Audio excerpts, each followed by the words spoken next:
Hello viewers, welcome to my YouTube channel and my name is Mohammed Iqbal. Today, we're answering one of the biggest questions Canadian homebuyers ask. How much house can you really afford in Canada? Many people start by looking at the home price, but true affordability is about much more than that. Your income, debts, down payment, mortgage rate, stress test, closing costs, and even the city you buy in can all change the answer. In this video, we'll break down the key factors lenders use to qualify you, what costs buyers often forget, and how to plan realistically before making one of the biggest financial decisions of your life. Let's get started. Table of contents. Here in this slide, we are presenting content to keep tracking our further presentation. We'll begin with two very important lender calculations, GDS and TDS ratios. Then we'll look at down payment rules, current mortgage rate trends, income-based affordability, and hidden ownership costs. After that, we'll discuss how debt affects mortgage approval, how mortgage insurance and CMHC rules work, and why affordability changes so much between cities like Toronto, Vancouver, and smaller Canadian markets. We'll also cover first-time buyer programs, stress test examples, long-term budgeting, alternative financing options, and finally, a practical affordability checklist you can use before speaking with a lender. Understanding GDS and TDS ratios. Let's start with two terms every Canadian homebuyer should understand, GDS and TDS. GDS stands for Gross Debt Service Ratio. This measures how much of your gross income goes toward basic housing costs, including your mortgage payment, property taxes, heating costs, and sometimes condo fees. The typical CMHC benchmark for GDS is around 39%. Then we have TDS, or Total Debt Service Ratio. This goes one step further.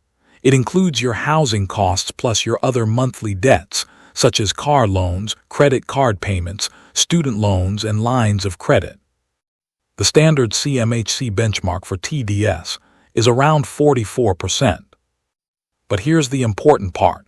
Even though CMHC has these limits, some lenders may be stricter. For example, a lender may prefer a GDS closer to 32% and a TDS closer to 40%. So if your ratios are too high, the lender may reduce the mortgage amount you qualify for, or in some cases, decline the application.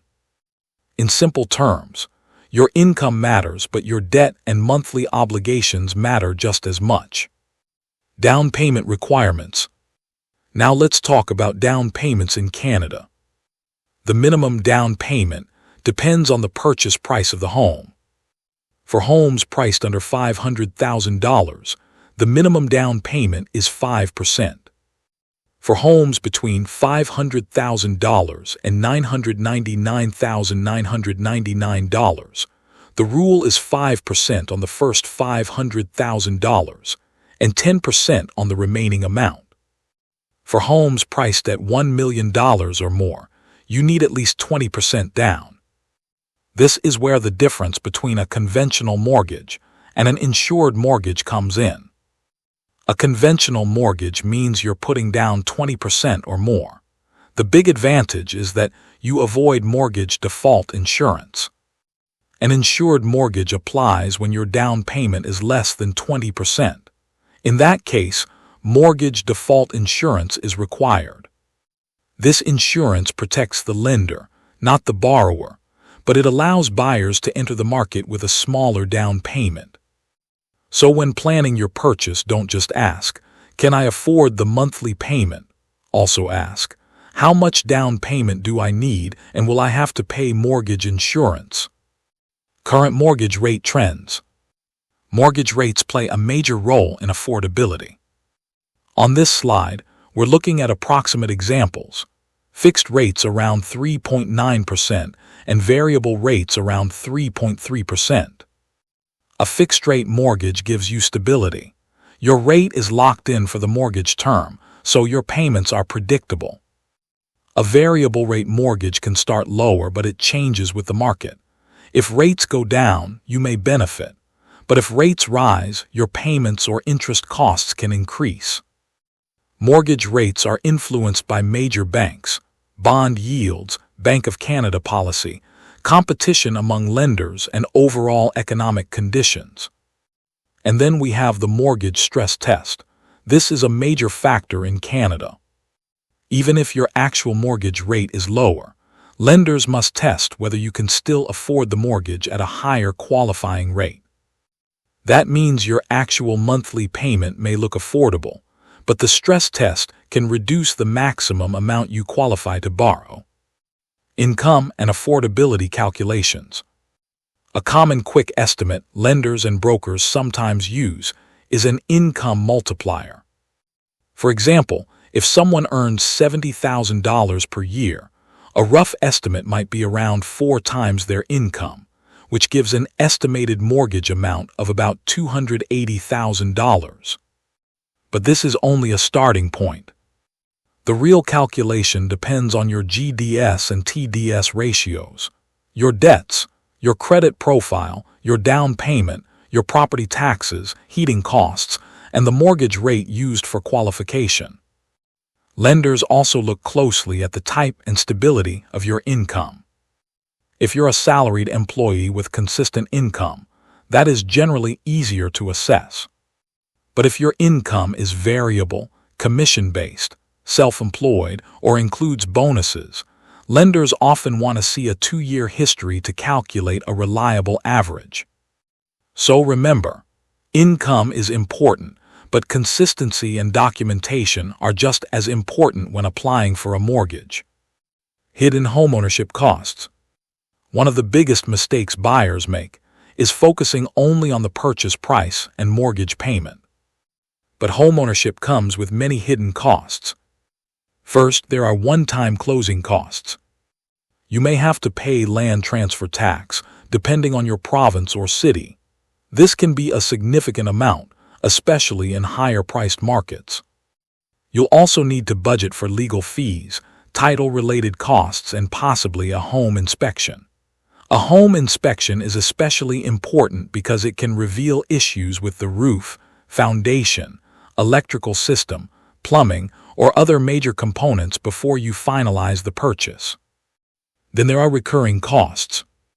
Property taxes are paid every year and can increase over time.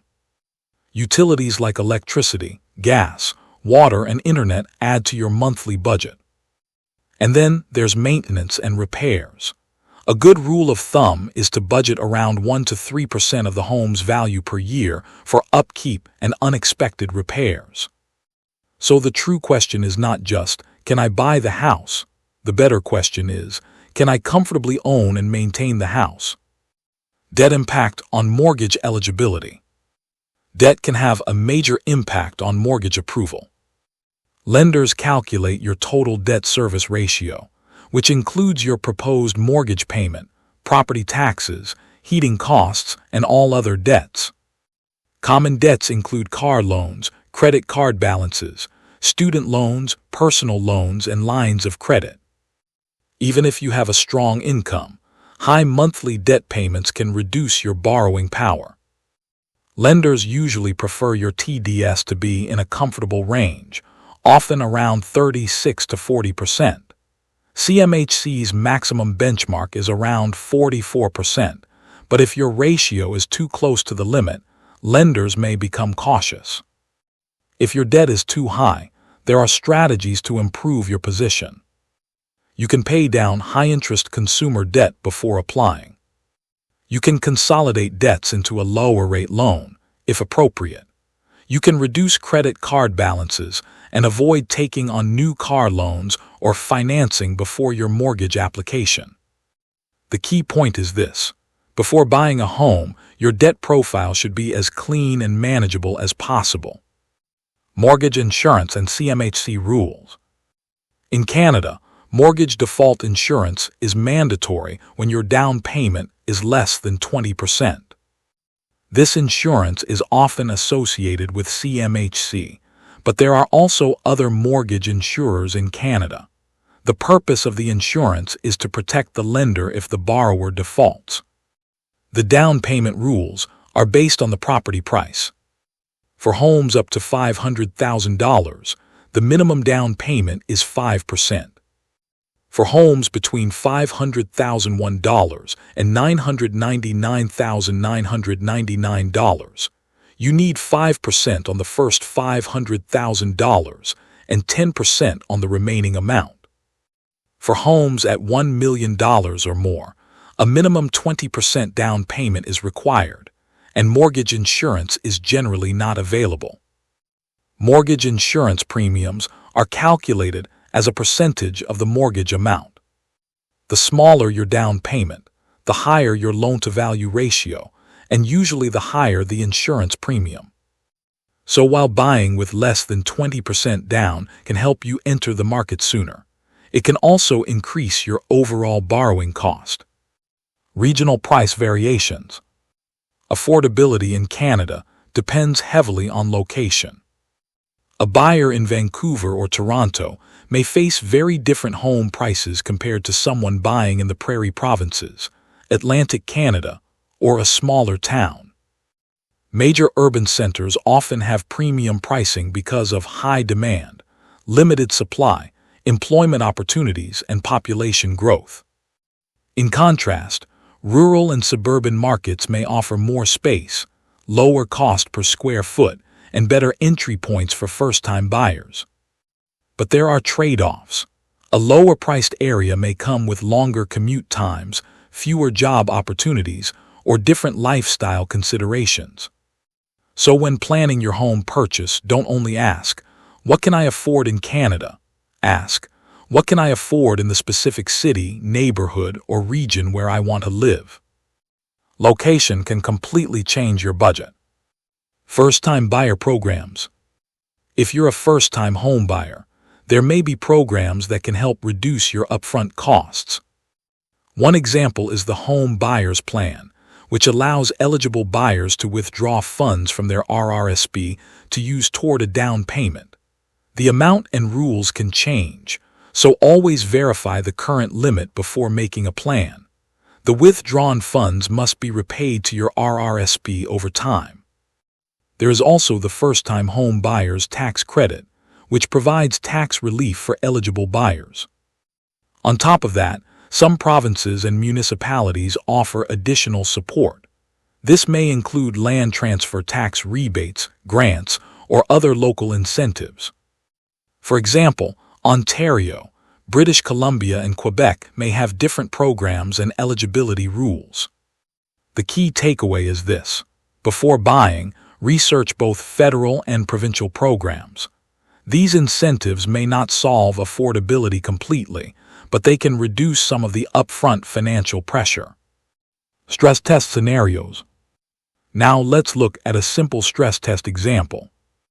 In this scenario, the buyer has an annual gross income of $80,000, other monthly debts of $300, estimated property taxes of $300 per month, and heating costs of $100 per month. Under the first scenario, if we look at a contract rate of 3%, the maximum mortgage principal may be around $464,000.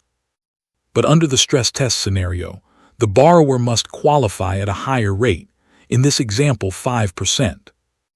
At that higher qualifying rate, the maximum mortgage principal drops to around $376,500. That is a major difference. This shows why the stress test is so important. It does not necessarily change your actual mortgage payment, but it can significantly reduce how much mortgage you qualify for.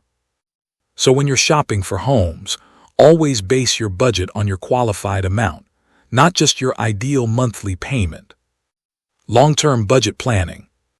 Buying a home is not just a one-year decision. It's a long-term financial commitment. One major factor to plan for is your mortgage renewal. Many Canadian mortgages renew every 5 years. If rates are higher at renewal, your payment could increase. You also need to budget for major repairs and maintenance. Roof repairs, Furnace replacement, plumbing issues, appliances, and HVAC systems can be expensive. That's why having an emergency fund is so important. Your lifestyle may also change over time. You may have children, change jobs, start a business, or experience income changes. Your housing budget should leave room for life changes. And finally, remember that hidden costs can rise. Property taxes, insurance, utilities, and condo fees can all increase over time. A truly affordable home is not just affordable today. It should still be manageable 5 or 10 years from now. Alternative financing options. If traditional mortgage approval is difficult, some buyers consider alternative financing options. One option is co-signing. A co-signer can help a buyer qualify if their income or credit is not strong enough, but this comes with serious responsibility. The co-signer is equally responsible for the debt, and it can affect their own credit and borrowing capacity. Another option is working with private lenders.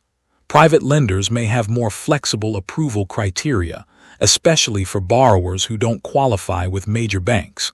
But the risk is that private lending often comes with higher interest rates, shorter terms, and additional fees. A third option is rent-to-own.